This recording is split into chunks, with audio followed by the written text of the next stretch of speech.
There's absolutely no doubt the DC Comics Absolute Universe is the hottest thing today. It's driving a lot of the renewed interest and enthusiasm in comic books. I think that's why we're seeing a somewhat noticeable spike as far as awareness and sales in comic books themselves.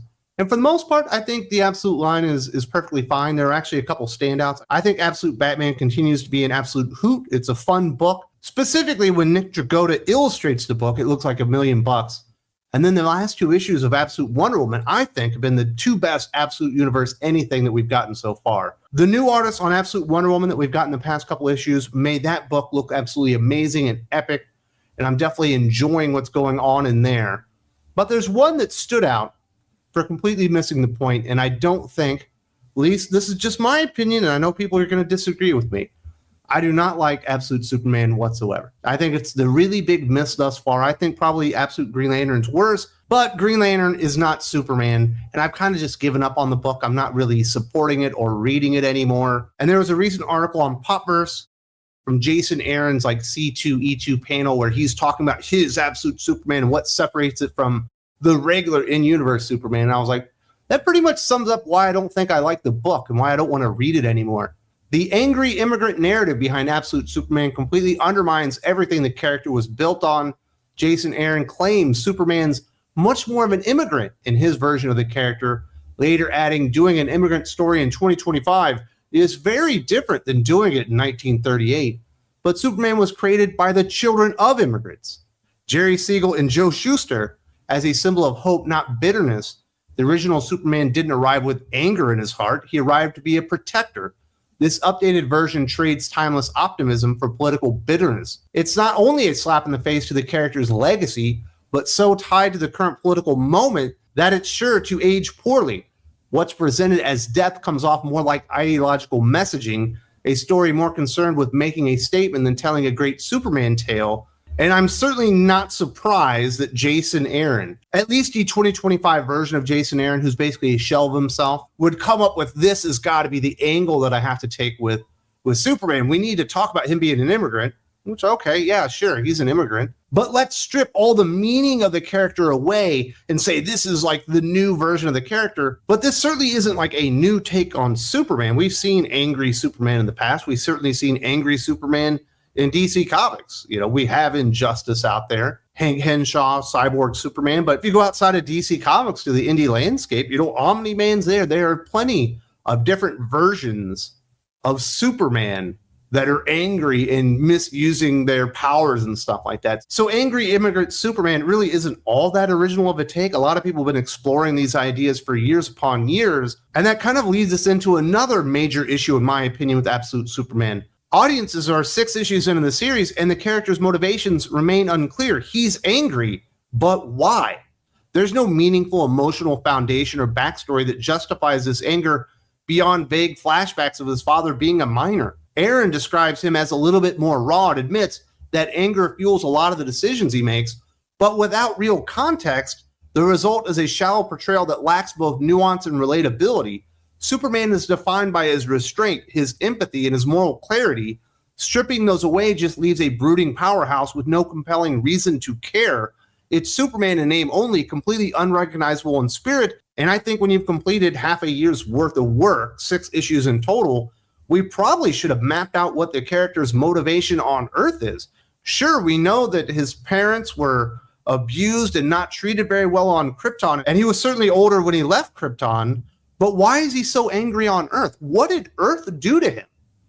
You know, what happened when he arrived that made him so jaded and so callous and so not Superman?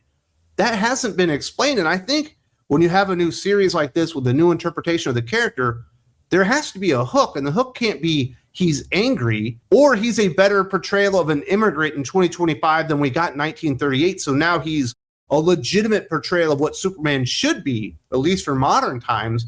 There has to be a hook of what the character's going through, what's his path, what's his motivation, what is forming the foundation for these decisions. And Jason Aaron admits it in the panel.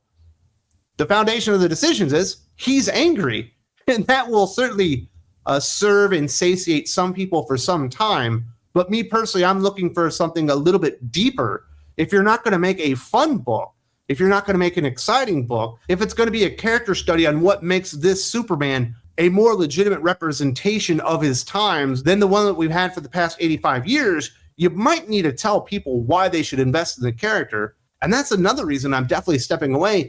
Maybe angry super immigrant Superman really was something I could buy into, but Jason Aaron forgot to show me why he actually wanted to do what he was doing.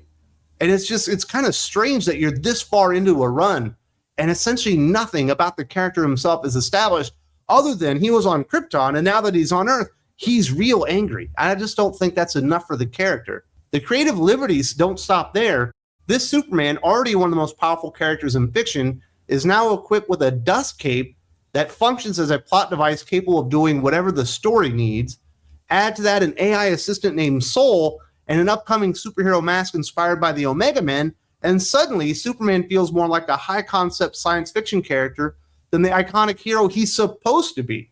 Aaron has admitted the cape is a big plot device, which only highlights how directionless the storytelling feels. Rather than using character-driven tension or classic challenges, the book leans on gadgets and gimmicks. Ironically, in trying to make Superman more grounded by framing him as an illegal alien, the creative team has made him even more absurdly overpowered and detached from the real human stakes. Why does he need a cape that can do anything? He's Superman. He can literally do anything or withstand anything. He probably doesn't need a cape that can do all that for him, but now he's got an AI that also tells him all the right decisions to make, and now he's going to get like a super helmet. Why would Superman need a super helmet? Are we going to give Galactus rocket boots next? Like, it doesn't really make sense.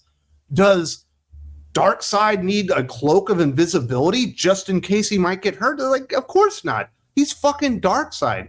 This is supposed to be Superman, yet you've tricked him out with all these stupid high-tech gadgets, and it never really makes sense for the character. It was like putting that stupid symbiote on Black Widow in the Marvel Universe. It's like, what the fuck is the point here? She's Black Widow. Literally, the powers that she has are physical hand-to-hand combat skills, and now she's got a symbiote that's more capable than she was.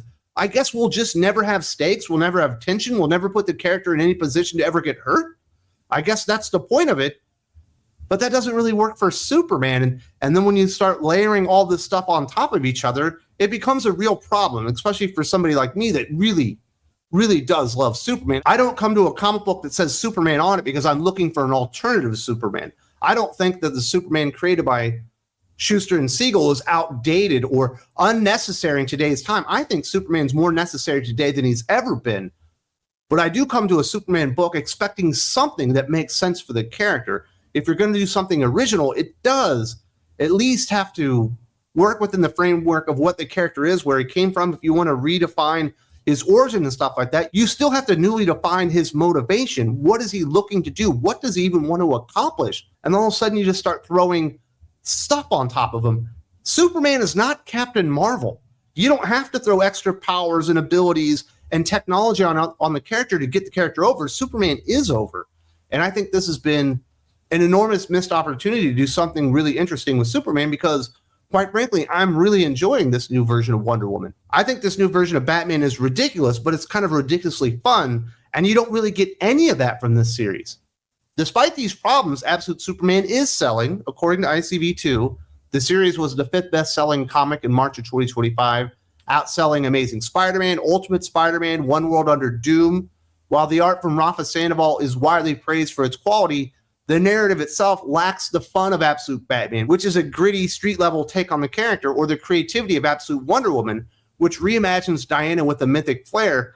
Instead, Absolute Superman presents an ultra-serious take that bastardizes the character's essence as a beacon of hope, replacing it with a brooding immigrant archetype that feels forced and agenda-driven. It's a complete tonal shift that might attract short-term attention, but at the cost of alienating fans who actually understood and loved what Superman has stood for over the past 85 years. And if you were going to make this super over-the-top, angry, ridiculous version of Superman, you need to have some fun with it. I need to see Superman kicking babies into the ocean like I'm seeing Batman do. I need to see Superman punch his fist all the way through somebody's face. Or I need to see the character taken in a direction that actually suits his ability to his capabilities and where he comes from.